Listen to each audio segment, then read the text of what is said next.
Hello everyone, welcome to the Snob and the Slob. Minus the Snob, of course. He, as represented by this incredibly expensive ball and chain prop, just got married. So, yeah, bad news to all the ladies out there.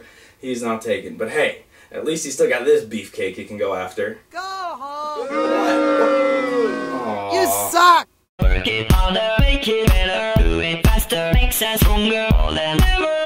After hour, work is never over. Work it harder, make it Alright, just wanted to talk a little bit about Green Lantern. Just saw it the other day and wanted to give you just my impressions of the movie. It starts out as sort of the origin story of Hal Jordan and also gives you sort of the backstory of the Green Lantern Corps, you know, who they are, how they came to be, what their role is. They're basically an intergalactic peacekeeping force, a big police department, really.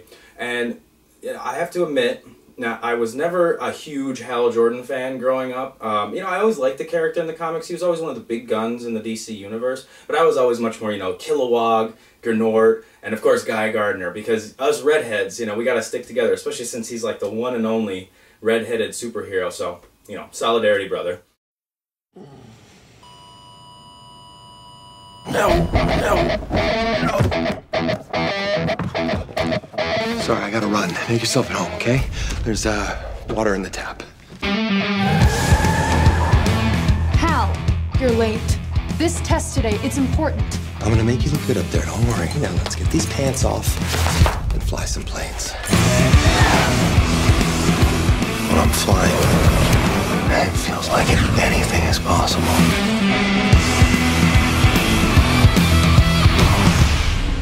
It's like no matter how bad things get, there's something good out there, just over the horizon.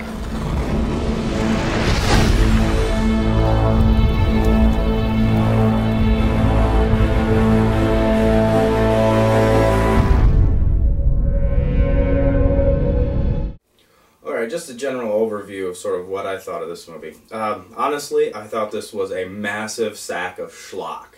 There was really some inexcusable things that they did. Number one being that as a superhero movie, the one thing that you can't be is boring. And this movie was boring. It's about an hour and 45 minutes long, and I would say 45 minutes to an hour of that run time, I was about falling asleep. Like, the middle just drags on and on and on. And the reason that it does is because they have a lot of characters and a lot of side plots that they get involved in that really nothing ever comes of it. There were several characters that they could have either, you know, combined or just completely axed out. So I thought that in order to make this movie better, they either needed to add about 15 to 20 minutes to sort of flesh out these characters and these stories, or cut them out completely and just cut it down to about 90-minute runtime instead of, you know, an hour and 45. And so that's really the cardinal sin for me when it comes to a big summer action blockbuster. It cannot be boring, and this movie was.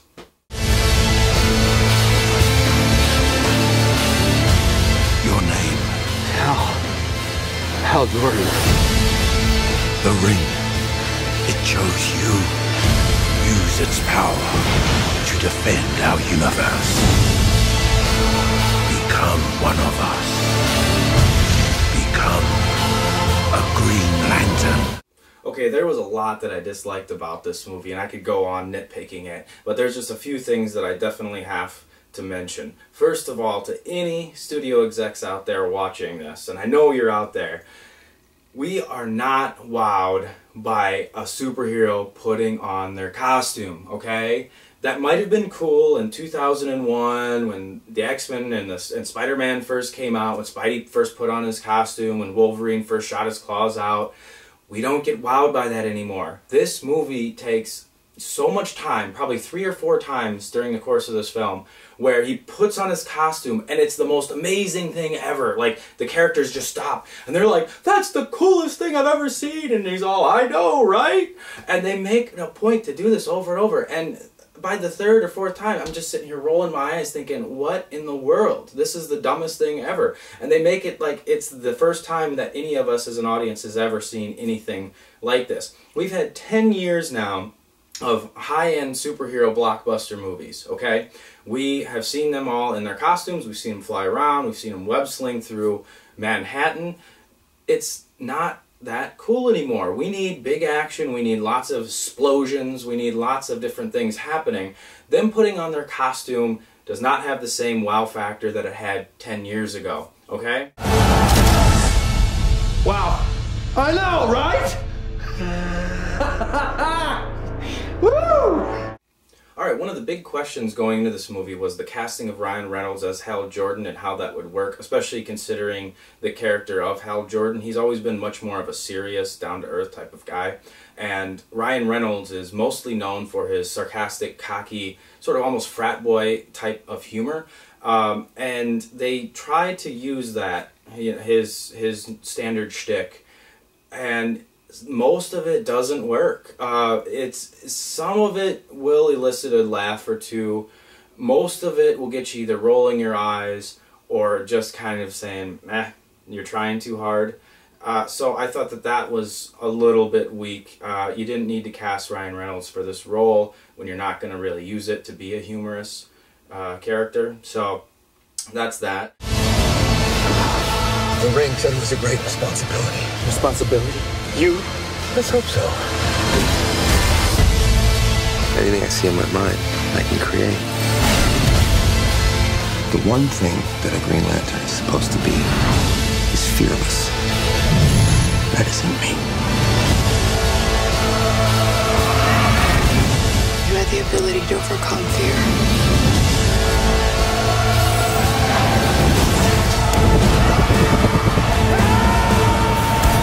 Now, I want to say a few things about the action. Now, the Snob and I have been talking about this movie going into it before it was ever released, about how he thought that this movie was kind of overreaching by going into the Green Lantern Corps and the fantasy and outer space alien type of aspect of the whole Green Lantern story.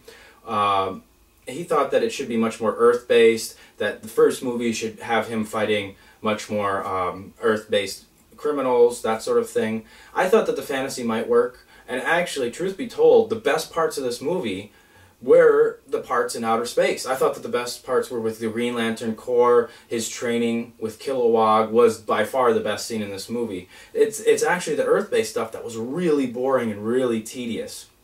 Now, some of the action scenes were very good. The problem was there was only like 2 of them, honestly. So, yeah, there is some cool action, but the other problem is, if you've seen the trailer, you've seen his best constructs, and that was one of the big problems that I had with it. And I was really worried about that going in, because I saw him with the Gatling gun and all those different things in the trailer, and I was like, boy, I don't know where they're really going to go from there. And as it turned out, I was right. All the best ones you can see in the preview. You don't even have to pay your $15 for the 3D. You can just watch the trailer, and there they are.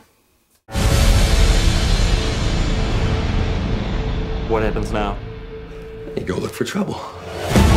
Brightest day, blackest night.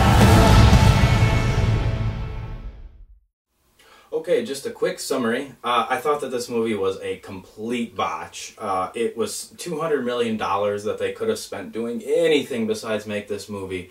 It was boring. They tried to do way too much, and yet at the end of the day, they did nothing with it at all. There was very little action, there was very little humor, 2 things that you really want out of a summer blockbuster. I'm going to give this movie a D. Now, I'm not giving it an F. I'm saving that for a movie that I hate. I didn't hate this movie. Basically, D stands for disappointment. That's because that's what this movie was for me. I would say, if you really have to see it, rent it. Don't pay anywhere close to theater prices for this movie, though.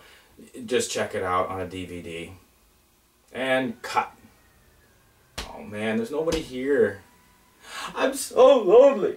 All you used to do was put me down, but I found a way to pick myself up off the ground. And all you used to do was criticize me, but now I find a good and I emphasize it. See, you would always get so sensitive and try to turn your transgressions into my guiltiness, but now I'm certain of the way I live. Oh, hey, Snob. Oh, so you think X-Men First Class, the teeny bot proportion is so good, huh? Yeah, we'll see about that. Oh! Oh, hey, Snob. Yeah, how you doing? Yeah, so you thought the Twilight portion of X-Men First Class was so great, huh? Oh, yeah, we'll see about that. That's what you get. Oh! Whoa! Oh!